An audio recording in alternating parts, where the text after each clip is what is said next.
अस्सलाम वालेकुम, नमस्ते और सत श्री अकाल। कैसे हैं आप लोग?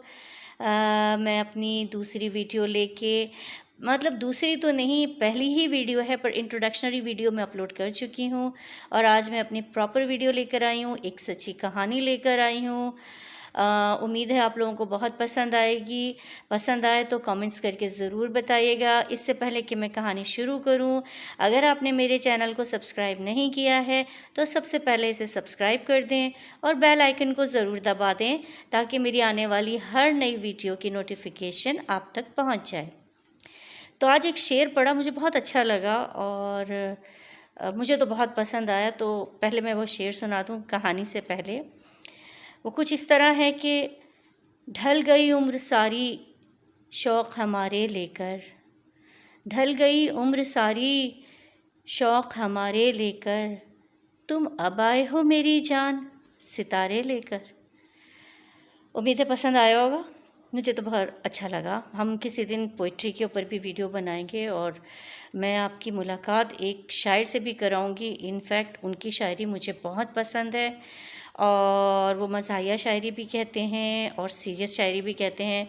जैसे राहत इंदौरी साहब थे, मुझे उनकी शायरी भी बहुत पसंद थी। तो खैर टाइम वेस्ट नहीं करते, आगे बढ़ते हैं और आज की कहानी शुरू करते हैं। ये आज से कुछ साल पहले का वाक़या है और ये बिल्कुल सच्चा है। और ये वाक़या पेश आया था एक मतलब एक मिडिल क्लास एरिया, जहाँ पे मिडिल क्लास लोग रहते थे।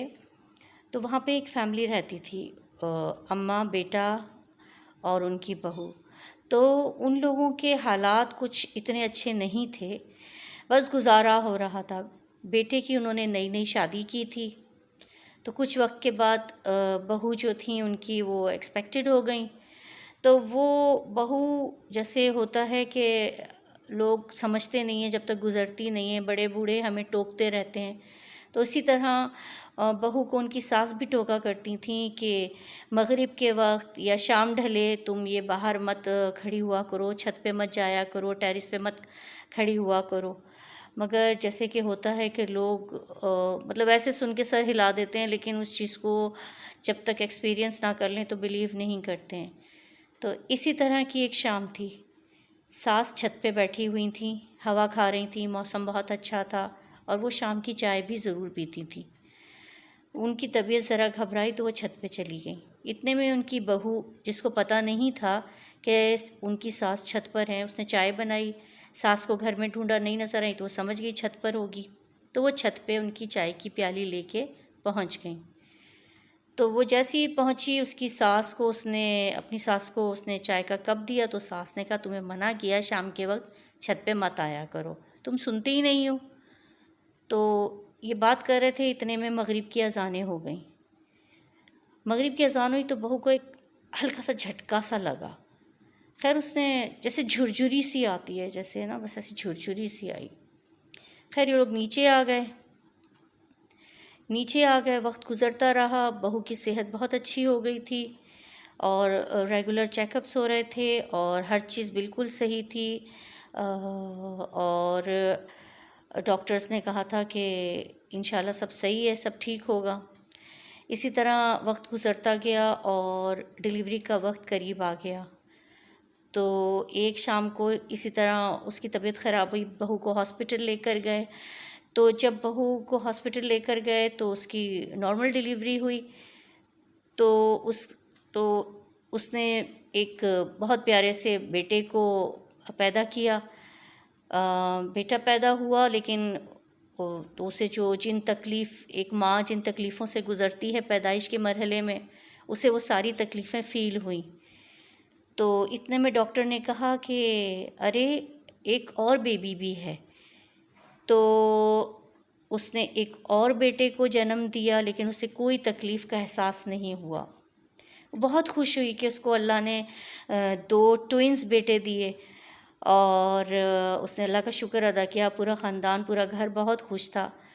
अच्छा, दोनों बच्चों के अंदर कुदरती तौर पे फ़र्क था। जो पहला बच्चा पैदा हुआ था उसकी शक्ल जो था, रंग रूप था, वो इन लोगों से मिलता जुलता था और उसकी सेहत भी नॉर्मल थी, जितनी एक पैदाइश के वक्त एक नॉर्मल बच्चे की होती है। लेकिन जो दूसरा बच्चा था वो बहुत ज़्यादा गोरा चिट्टा और अपनी उम्र से काफ़ी बड़ा लग रहा था। वो ना, उसकी सेहत बहुत अच्छी थी और किसी से उसकी शक्ल भी नहीं मिल रही थी। खैर, उन लोगों ने तो अल्लाह का शुक्र अदा किया, इस चीज़ को इतना ध्यान में नहीं दिया, क्योंकि कभी कभी बच्चे अपने एंसेस्टर्स वगैरह किसी की भी शक्ल ले लेते हैं, तो ये कोई ऐसी अचंभे की बात नहीं थी। तो ये लोग खुशी खुशी घर आ गए। अच्छा, अब सीन ये होता कि जो पहला बच्चा था, जो इनके जैसा ही था दिखने में, वो नॉर्मल अपनी माँ की फीड लेता था और नॉर्मल ग्रोथ थी, जैसे स्लोली उसकी उसी तरह रोना हर चीज़ वैसे ही थी। लेकिन जो दूसरा बच्चा था वो बिल्कुल भी माँ की फीड नहीं लेता था, ना ही वो फीडर से लेता था, लेकिन वो बिल्कुल हंसता खेलता रहता था, ऐसा लगता ही नहीं था कि वो भूखा है। तो ये लोग बड़े परेशान हुए, डॉक्टर के पास लेके गए। डॉक्टर ने बच्चे का चेकअप किया, तो डॉक्टर ने कहा ये बच्चा तो बिल्कुल सही है, इसका तो पेट भरा हुआ है, आप कैसे कह रही हैं कि ये फीड नहीं ले रहा? तो ये तो बिल्कुल सेहतमंद है, बल्कि इसकी तो जितनी होनी चाहिए उस एवरेज से भी ज़्यादा इसकी ग्रोथ है और इसकी सेहत है। तो फिर भी इन लोगों को समझ नहीं आया, तो इन्होंने ना फिर बच्चे की एक तकरीब करने का सोचा कि चलो ख़ानदान के लोगों को बुलाते हैं। अच्छा, एक बात मैं बताना भूल गई, ये जब बच्चे पैदा हो गए तो इन लोगों के हालात अचानक से बहुत अच्छे होना शुरू हो गए। उसकी दुकान जो थी छोटी सी, वो एक बहुत बड़ी इंडस्ट्री में चेंज हो गई और इतना इन लोगों के ऊपर रुपया पैसा आने लगा कि जैसे बारिश हो गई। और ये लोग देखते ही देखते काफ़ी पैसे वाले हो गए, इनके घर में हर सहूलत आ गई, हर चीज़ आ गई। तो फिर इन्होंने ये कहा कि चलो अब बच्चे साल भर के करीब होने वाले होंगे, तो इन्होंने कहा कि कोई तकरीब रखते हैं, सारे ख़ानदान को बुलाते हैं। अच्छा, ये बच्चा जो था, ये जो इनके जो 2 बच्चे हुए थे, इन 2 बच्चों की जो माँ थी, वो छत पे बने हुए कमरा था उनका, तो वो उस पे जाके बच्चों के साथ सोती थी। तो अक्सर ऐसा होता था, जब उसकी आँख खुलती थी रात को, तो इसका दूसरा बच्चा अक्सर बिस्तर पे नहीं होता था। तो वो यही समझती कि शायद दादी उठा के ले गई हैं या बाप अपने पास ले गया है सुलाने के लिए, क्योंकि 2-2 बच्चे सँभालना इसके लिए बहुत मुश्किल होता था। और इत्तेफ़ाक से ऐसा हुआ कि जब बच्चे थोड़ा बड़े होना शुरू हुए, तो बच्चे जैसे नॉर्मल शुरू करते हैं आवाज़ें निकालना, मम्मा, बाबा, ऐसे कोई भी जिस तरह वर्ड्स निकालते हैं। तो वो बच्चे जो थे, वो उनमें से एक हल्की सी, जो पहला बच्चा था इनका, वो हल्की सी ट्राई करता था, लेकिन दूसरा बच्चा किसी और साइड पे देख के मम्मा मम्मा करता था। तो ये लोग कहते थे ये क्या है, इधर उधर देख रहा है। खैर, ये सारी चीज़ें इन लोगों ने नोटिस नहीं की, तो इनको हैरत होती थी, लेकिन वो कहते थे बच्चे हैं, बच्चे तो कुछ भी कर सकते हैं। खैर, इन लोगों ने बच्चों की कोई तकरीब रखी और कहा कि सारे ख़ानदान को बुलाया जाए। तो इन्होंने बहुत बड़ी दावत रखी, सबको इनविटेशन भेजा। उसी ख़ानदान के अंदर, इनके ख़ानदान के अंदर कोई बहुत बड़े बुज़ुर्ग भी थे, उनको भी इनविटेशन गया, तो उन्होंने भी कहा कि हाँ भाई, तुम्हारे घर की पहली खुशी है, मैं ज़रूर आऊँगा। तो तकरीब शुरू हुई, सब लोग आ गए, मेहमान बहुत खुश थे, रुपए पैसे की रेल पेल नज़र आ रही थी, सब कुछ बहुत अच्छा था, इंतज़ाम बहुत अच्छा था, दोनों बच्चे खुश थे। लेकिन जो दूसरा बच्चा था, वो थोड़ा बेचैन हो रहा था और वो बार बार रो रहा था, घबरा रहा था। तो माँ कहेंगी ये बच्चा तो मेरा कभी भी नहीं रोता, ये पता नहीं क्यों रोए जा रहा है, ऐसा परेशान क्यों लग रहा है, पता नहीं क्या पेट में दर्द है, कान में दर्द है। हर तरह से उसने तसल्ली की, मगर उसकी कुछ समझ में नहीं आया। बच्चा मुस्तकिल घबरा रहा था, मुस्तकिल तंग हो रहा था, मुस्तकिल रो रहा था। शाम को सारे मेहमान आ गए, वो अंदर दाखिल हुए, उन्होंने घर में पैर रखा तो वो रुक गए, क्योंकि उनकी नज़र सीधे गोद में माँ ने जिस बच्चे को, जो दूसरे वाले बच्चे को लिया था, उस पर पड़ी। और वो बच्चा उनको देख के बिल्कुल चुप, और उन्हीं को एक टिक लगा के देख रहा है, जैसे टिकटिकी लगा के कहते हैं। उन्होंने, बुज़ुर्ग ने उस बच्चे को देखा और बच्चे ने फिर धाड़े मार मार के रोना शुरू कर दिया। माँ परेशान हो गई, तो माँ ने दादी के हवाले किया बच्चा, बुज़ुर्ग को रिसीव किया कि आए, तशरीफ़ लाएँ, अंदर आएँ। तो बुज़ुर्ग ने कहा नहीं, मैं अभी जा रहा हूँ, पर मैं कल सुबह आऊँगा और मुझे तुम्हारे घर का मसला पता चल गया है और मैं कल आके तुम्हारे घर के इस मसले को हल करता हूँ। इसने पूछा कौन सा मसला? उन्होंने कहा मैं तुम्हें कल ही बताऊँगा। खैर तकरीब ख़त्म हो गई। कुछ मेहमान इनके घर में जो करीब के थे रुक गए। ये अपने बच्चों को लेकर ऊपर जाने लगी तो इसकी सास ने कहा कि वो अपना पहला वाला बच्चा जो है, जो पहले पैदा हुआ था, वो मुझे दे दो और दूसरे वाले को तुम ले जाओ भले, क्योंकि आज वो बहुत बेचैन हो रहा है, इतने लोगों को देखेगा और घबराएगा, तो तुम ऊपर जाके सो जाओ। ये अपने बच्चे को जो छोटा वाला था उसे लेके ऊपर आ गई, जबकि वो छोटा वाला बहुत बड़ा, उसकी ग्रोथ बहुत अच्छी थी, वो डबल साइज़ का लगता था नॉर्मल बच्चों से। इस बच्चे को लेके ये ऊपर आ गई, कमरे में सोई, इसकी आँख लग गई, थकी हुई थी। तो रात के किसी पहर इसको ऐसा लगा कि जैसे किसी ने इसके पैर को हिलाया है। इसने कहा ये क्या है? इसने आँख खोल के देखी तो सामने एक औरत खड़ी हुई थी और उस औरत की शक्ल हूबहू उस बच्चे के जैसी थी जो इसकी गोद में था। यानी इस माँ के पास जो बच्चा था दूसरा वाला, हूबहू वही शक्ल का बच्चा था जो सामने औरत खड़ी हुई थी और बच्चा उसे देख के हंस रहा था, जबकि कभी वो वैसे हंसा नहीं था घर के अंदर। बच्चा हंस रहा था और कह रहा था मामा मामा, जैसे माँ को देख के बच्चे करते हैं कि माँ के पास जाना है। ये औरत बड़ी परेशान हुई। इसने कहा मैंने तो अंदर से कुंडी लगाई थी।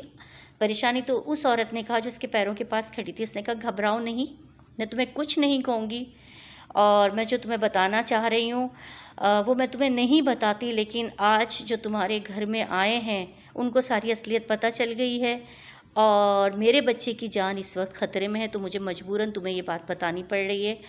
कहने लगी मैं तुम्हारे घर के करीब ही हमारी भी एक बस्ती है, जैसे जिन्नात होते हैं, ठीक है, उनकी बस्ती है, तो मैं उस बस्ती में रहती थी और मेरे बच्चे नहीं बचते थे, तो मुझे हमारे जो इनकी जिन्नात की भी कोई कम्युनिटी होगी, क्योंकि वो भी हमारी तरह के ही बच्चे पैदा करते हैं, शादियां होती हैं, मौत होती है, हर चीज़ होती है, उनकी भी ज़िंदगी इसी तरह ही होती है। तो जिस पे मैं एक और वीडियो बनाऊंगी डिटेल में, लेकिन कुछ वक्त के बाद। तो अभी हम इस कहानी को कंटिन्यू करते हैं।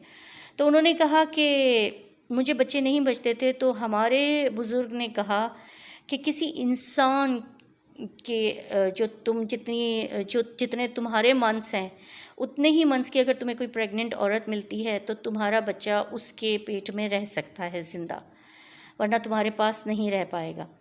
उस वक्त इत्तेफाक से तुम्हें याद है तुम मगरिब के वक्त छत पर आई थी अपनी सास के लिए चाय लेके, और मुझे पता चल गया था, मुझे बता दिया गया था कि तुम ही वो हो, और मैं तुम्हें एकदम से झुरझुरी आई थी, वो एक्चुअली मैं तुम्हारी बॉडी में आई थी उस वक्त। और तुम वो वक्त याद करो जब तुमने डिलीवरी दी थी, तुम्हारा जब पहला बच्चा पैदा हुआ था तुम्हें सारी तकलीफ़ें हुई थी, सब कुछ हुआ था, लेकिन दूसरा जब बच्चा हुआ तो तुम्हें कोई तकलीफ़ नहीं हुई और तुम्हें कुछ पता नहीं चला। एक्चुअली वो बच्चा मैंने पैदा किया था, इसलिए तुम्हें कोई तकलीफ़ नहीं हुई, तो मेरा बच्चा इस वजह से बच गया। और हमने फिर ये भी किया कि देखो तुम्हारे उसमें कितनी खैर बरकत आ गई, उसमें तुम्हारे कारोबार के अंदर, ठीक है, तुमने मेरा बड़ा मतलब मेरी औलाद को संभाला, और मैं समझ सकती हूँ कि तुम्हें उससे अपनी औलाद जैसी ही मोहब्बत है, क्योंकि तुम्हें तो नहीं पता था और मैं कभी भी नहीं बोलती, क्योंकि मैं अपने बच्चे को, और तुम देखती थी अक्सर रात को तुम्हारे पास से बच्चा गायब होता था तो वो मैं उसे लेके जाती थी, उसे दूध पिला देती थी, दिन में जितनी दफ़ा से भूख लगती थी, तभी इसका पेट हर वक्त भरा रहता था। तो ये बात तुम्हें नहीं पता चल सकी। मैं अभी भी तुमसे इस बच्चे को नहीं लेती, क्योंकि तुम इतनी ही मोहब्बत करती हो। तुम्हें तो नहीं पता था तुम्हारा बच्चा नहीं, तुम्हें तो अपना ही बच्चा पता है कि तुम्हारी औलाद है, तो तुम्हें तो अपनी औलाद जैसी मोहब्बत है, और मुझे पता है कि किसी माँ से उसके बच्चे को लेने में उसे कितनी तकलीफ़ होगी। तो मैं इससे रोज़ आके मिलती थी, रोज़ इससे खेल के जाती थी, ये मुझे देख के मामा भी बुलाता था, ये हर चीज़ कर रहा था, और मैं बहुत खुश थी कि मेरा बच्चा सेफ़ है। लेकिन तुम्हारे वो जो बुज़ुर्ग आए थे वो पहचान गए मेरे बच्चे को कि ये इंसान नहीं है, और मुझे पता है वो कल आएंगे और इसके ऊपर कुछ भी करके अंतर जंतर जो भी होता है पढ़ाई करके मेरे बच्चे को नुकसान पहुंचा सकते हैं। तुम भी माँ और मैं भी माँ, कोई माँ नहीं चाहेगी कि उसके बच्चे को नुकसान पहुंचे, इसलिए मैं अपना बच्चा आज तुमसे लेके जा रही हूँ। ये कह के वो उस बच्चे को गोद में उठाती है, बच्चा किलकारियाँ मारता हुआ अपनी माँ की गोद में जाता है, और एकदम से वो औरत और बच्चा गायब हो जाते हैं। अब कहानी यहाँ पर एंड होती है कि वो औरत अपने पलंग पे, अपने बेड पे बैठी ये सोच रही है कि सुबह जब होगी तो मैं घर वालों को क्या बताऊंगी कि बच्चा कहाँ गया। तो ये थी वो सारी कहानी। उम्मीद है आप लोगों को पसंद आई होगी। इसी तरह की और मज़ेदार और सच्ची कहानियाँ लेके मैं आती रहूँगी। आप सुनते रहिएगा, मेरे साथ जुड़े रहिए, मेरे चैनल को सब्सक्राइब कीजिए, मेरी हौसला अफजाई कीजिए और कमेंट सेक्शन में ज़रूर कमेंट्स कीजिएगा। और दूसरी बात यह है, मेरा ईमेल एड्रेस मौजूद है। अगर आप भी अपनी कोई कहानी शेयर करना चाहते हैं तो ज़रूर शेयर करें। मैं इसे नरेट करूँगी, बिल्कुल स्टोरी की तरह करके सुनाऊँगी। तो प्लीज़ ज़रूर कीजिएगा और सब्सक्राइब ज़रूर करें और बेल आइकन को ज़रूर दबा दीजिएगा। शुक्रिया। फिर मिलते हैं आपसे अपनी अगली वीडियो में।